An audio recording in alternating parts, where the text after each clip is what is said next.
Hola, yo soy Ana Laura Sánchez, estoy en el Colegio Chihuahua en sexto C y voy a hablar sobre cómo abona la filosofía en, y los diferentes tipos de pensamientos dentro de las etapas que voy a mencionar, que han sido etapas de suma importancia dentro del desarrollo de la filosofía. Primero voy a hablar sobre la importancia de la filosofía y para esto quiero decir la etimología. Eh, La filosofía viene de la palabra filo, que es amor, y sofía, que es sabiduría. Entonces, quiere decir que filosofía es el amor por la sabiduría. Y eso es lo que empezó para desarrollarse todo este aspecto, que las personas estaban en busca de respuestas. Hubo muchos filósofos que tenían muchas dudas y se cuestionaban sobre cualquier cosa que pasaba. Y todo esto es muy importante porque todo esto lleva al conocimiento, o sea, cuestionarse las cosas y pensar y razonar a lo mejor de una manera diferente a la que todo el mundo estaba pensando en ese momento, de que, ay, las cosas son así, no más por un Dios, porque un Dios quiso que fueran así. No, pues ellos se metían más, o sea, como tratando de buscar una respuesta y gracias a eso se crearon muchos métodos y crearon muchas teorías para así llegar al conocimiento y llegar a lo que estamos teniendo ahorita. Las respuestas que tenemos, todas se basaron antes bajo un cuestionamiento.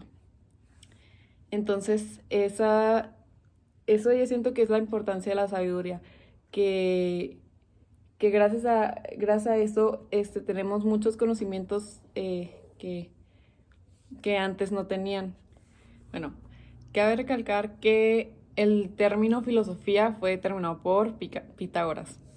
Bueno, ahora quiero hablar sobre el impacto y la importancia del helenismo y sus corrientes. El helenismo surgió desde el año 323 a.C. hasta el año 30 a.C. Fue una época histórica y cultural sobre o sea, que expandió la cultura griega por todo el lado mediterráneo. También es llamado alejandrino por Alejandro Magno, porque todo empezó cuando por la muerte de Alejandro Magno, las familias que eran muy ricas empezaron a mudar como por todo el Mediterráneo. Entonces fue por eso que se empezó a extender toda esta cultura griega. Favoreció la lengua, la filosofía y el arte. Trabajaron mucho con las ideas de Aristóteles, de Sócrates y de Platón. En eso se inspiraron. Buscaban la manera de vivir y de morir de la mejor, o sea, sí, de la mejor manera, vaya. Entonces se trataba mucho sobre la ética. También se cuestionaban mucho sobre la felicidad, cómo conseguirla. De aquí, del helenismo, surgieron tres corrientes, las cuales son el epicureísmo, el estoicismo y el escepticismo. El escepticismo, perdón.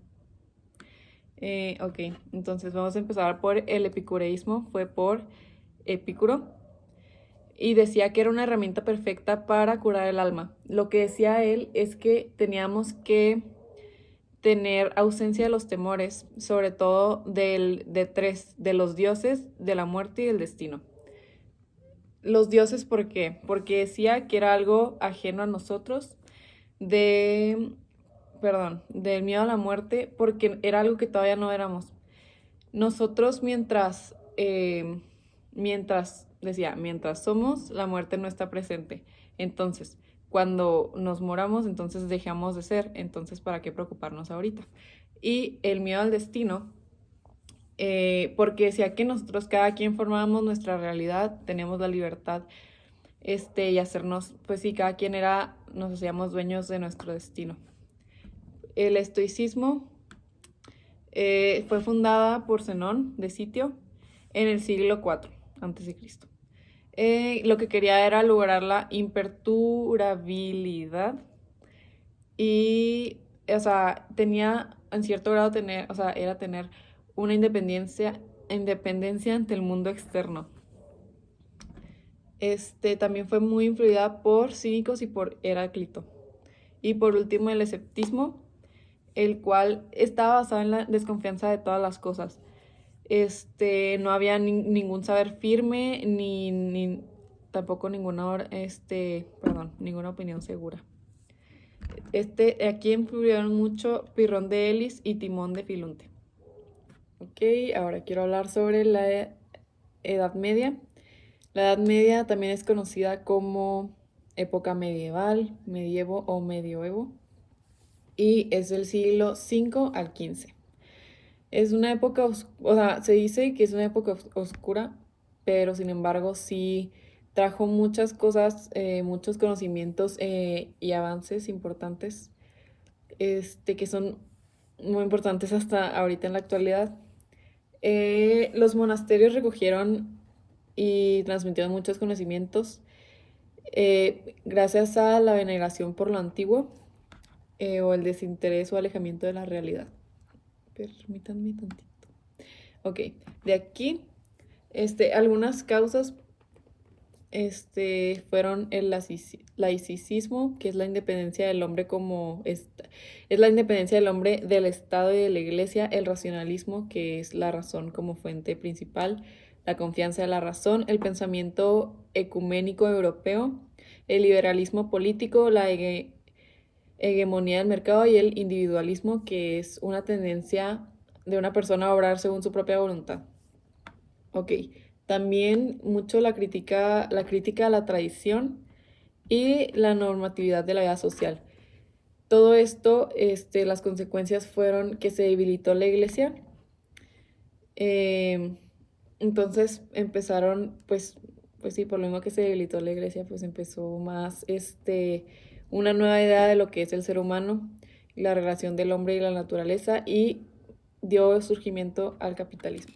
Y ahora voy a hablar del Renacimiento, o sea, de los cambios y cosmovisiones que pasaron desde la Edad Media al Renacimiento. Okay, en la Edad Media, Dios era el poder sobrenatural que rige los destinos del universo. Y los motivos del cambio fue la revaloración de las obras clásicas, también debido a la caída de Constantinopla y pues grandes inventos que empezaron. Se desarrolla más el humanismo, retoma, el Renacimiento retoma, todas las, retoma todas las creencias clásicas de griegas y romanas. Entonces, sustituyó al teocentrismo, que crea más en los dioses y así. Entonces, sí, todos esos fueron las consecuencias de los tipos de pensamientos que empezaron a cambiar. El Renacimiento, pues, es muy sabido que viene de Florencia, Italia. Y pues se desarrolló ahí y posteriormente pues fue expandido por toda Europa. Fue a partir de ese momento que empezó a cobrar fuerza el redescubrimiento del hombre como individuo. Ok. Los tipos de pensamiento que se cambiaron ahora en el Renacimiento tuvieron una actitud más vitalista, la cual expresa gran energía y motivación, con la experiencia vital, la actitud crítica y la antropocéntrica. Ok, ahora voy a hablar sobre la Reforma Protestante. Fue un movimiento religioso y cristiano, religioso cristiano por Martín Lutero. Empezó en Alemania en el siglo XVI. El objeto era modificar la religión católica, ya que tenían varios motivos, pero unos de ellos eran por la desorganización eclesiástica.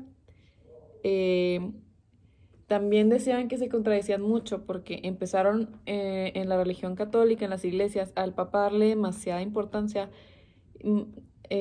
demasiada importancia y tuvieron muchos lujos, empezaron a tener muchos lujos los que estaban de parte de la iglesia y pues eso contradecía a la idea de, eso contradecía por ejemplo a la idea de Jesús porque Jesús era muy sencillo, entonces pues como que empezaron todos estos desconcuerdos así y entonces fue cuando pues surgió todo esto de la reforma protestante, también es llamada reforma así nada más.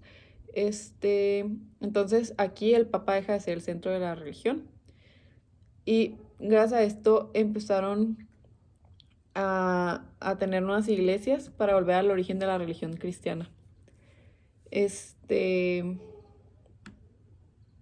sí, la influencia, todo esto consiguió que la influencia del Papa y la Iglesia Católica disminuyera y el poder de los monarcas aumentara. Ok, el conflicto entre los protestantes y los católicos duró 30 años aproximadamente. Y ahora quiero hablar sobre el racionalismo y el empirismo. El racionalismo ya lo había mencionado anteriormente y era que pues todo se basaba en la razón. Y todo eso, el origen del racionalismo se llega tras la revolución científica que fue en el siglo XVII, en el siglo XVII. Sí. Entonces, pues, eso es el racionalismo. Y pues creían que el método científico era el método más adecuado para alcanzar la verdad. Entonces, sí. El empirismo enfatizaba en el papel, la experiencia y la evidencia, o sea, se basaba mucho en la evidencia para, para llegar al conocimiento. Muchas gracias por escucharme y les deseo lo mejor. Gracias.